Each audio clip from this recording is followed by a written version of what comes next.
আমি grocery shopping করতে বের হয়েছি, আর এই অবস্থা, এত স্নোফল হচ্ছে।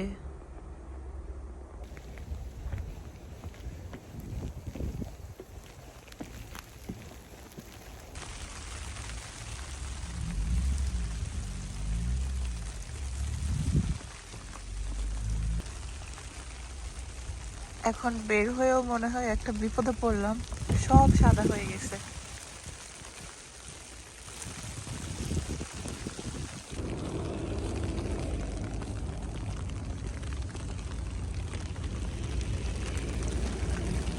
আমি যখনই গ্রসারি শপিংয়ে আসি আমি আগে পুরাটা ঘুরি, কি কি আছে দেখার জন্য। এগুলো দেখতে আমার অনেক ভালো লাগে। গ্রসারি শপিং আসলে মন ভালো হয়ে যায়। ফেলিক্সের এটা সন্দেশ এত বেশি পছন্দ করে, আমি আসলেই ওর জন্য 2-3টা নিয়ে যাই।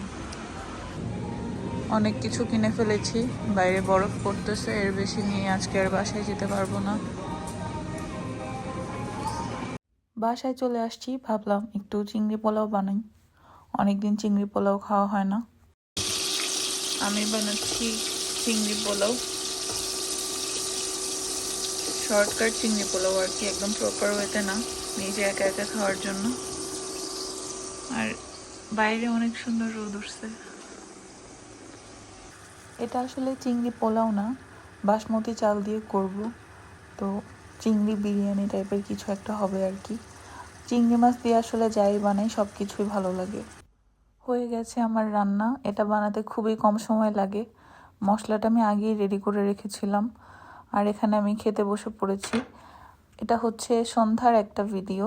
সন্ধ্যার সময় আমার মনে হলো যে একটু চিকেন বানাই। চিকেনগুলো আমি দুপুরেই ম্যারিনেট করে রেখেছিলাম, এয়ার ফ্রায়ারে শর্টকাটে ফ্রাই করে নিয়েছি। খুবই মজা হয়েছিল খেতে। দুপুরের চিংড়ি পোলাও আর চিকেন দিয়ে একটু ডিনারটা করে নিলাম। এই রাতের বেলা এসে আমার মনে হয়েছে যে আমি একটু সুজির হালুয়া খাবো, অনেকদিন হালুয়া খাই না। আজকে আমি কোনো রেসিপি দেখবো না, কিছু দেখবো না, নিজের যা ইচ্ছা তাই বানাবো।